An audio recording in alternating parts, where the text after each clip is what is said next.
Good afternoon, welcome to Flyboard Inc. Today we're going to be doing a demonstration on how to properly use the flyboard. First thing first is going to be the required gear to use your flyboard, and we're going to start off with the isothermal pants. Now you don't have to have an entire wetsuit, we do recommend just the shorts, but that's up to the user. The next thing being is going to be a Coast Guard approved life jacket. It must be Coast Guard approved, flotation vest, and we recommend some that zip up and also clip for extra support.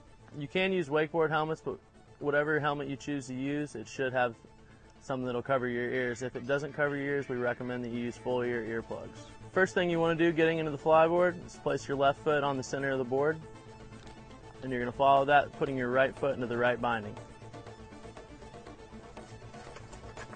Once your right foot's securely in there, go ahead and place your left foot in the left binding, and then you're going to tighten the straps. Starting with the top strap first, and then you're going to do the bottom pull ties. You're going to want to have your bindings as tight as possible to make sure your feet don't come loose and to prevent any kind of accident or injury that could be caused by the user not having the bindings on properly. Once you have the bindings nice and tight, you're going to secure the loops onto the top of the binding and the holes provided for you.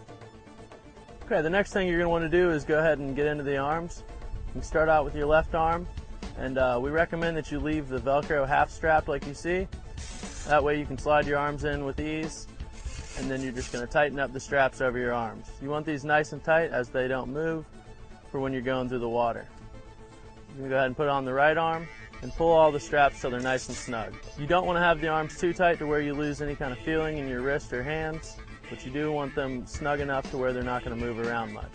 Once you have your feet properly in the bindings and your arms are in, you got your isothermal pants on, your life jacket, and your helmet, you're ready to flyboard. Okay, this is the platform we've built here. Whether you choose to build your own platform or launch off a beach or off a dock, we do recommend you are sitting down in the water before you launch.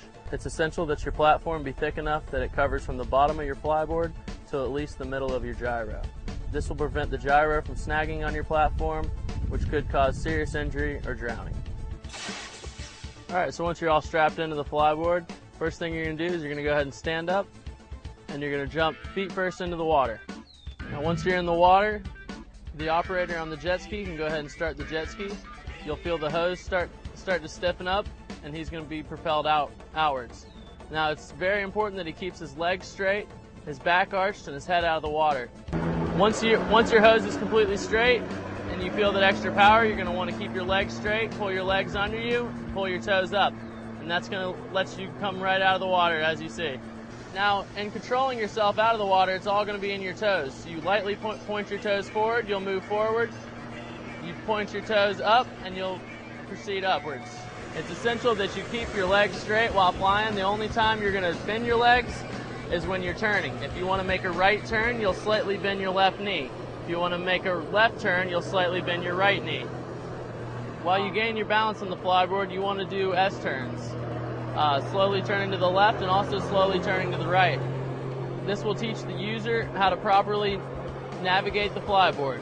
The next maneuver we'll go over is going to be the 360. The 360 is very important because it can help you get out of potential crashes, and it'll also teach you how to properly do tricks without damaging your equipment. When doing the 360, you want to make sure you're doing a real 360 on top of the gyro, not just doing a 360 loop over the hose. Another thing you're going to want to learn is how to do a 180 and ride backwards.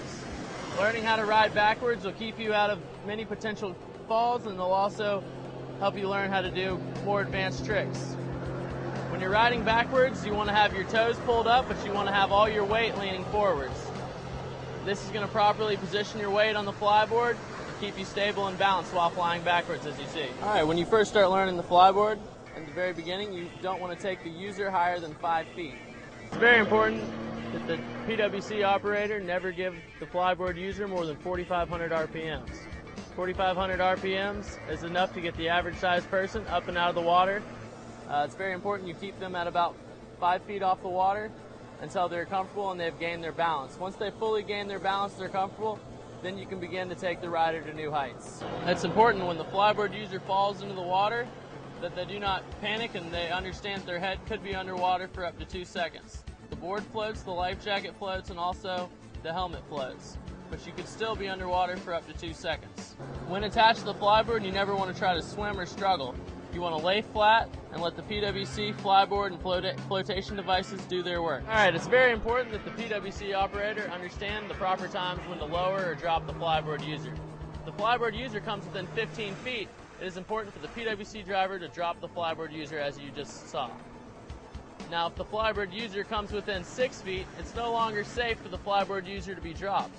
At this point, the PWC driver should slowly lower the flyboard user. It's very important that the operator of the jet ski cut the flyboard user if they enter the water and are underwater for more than 2 seconds. If the flyboard user is underwater for longer than 2 seconds and the jet ski has already been cut off, it is very important that the jet ski operator dive in the water and follow the hose straight down to the flyboard user to make sure everything is okay and they're not stuck on anything on the bottom. It's very important that the flyboard user never directs the jet propulsion at the PWC driver or anyone else in close proximity.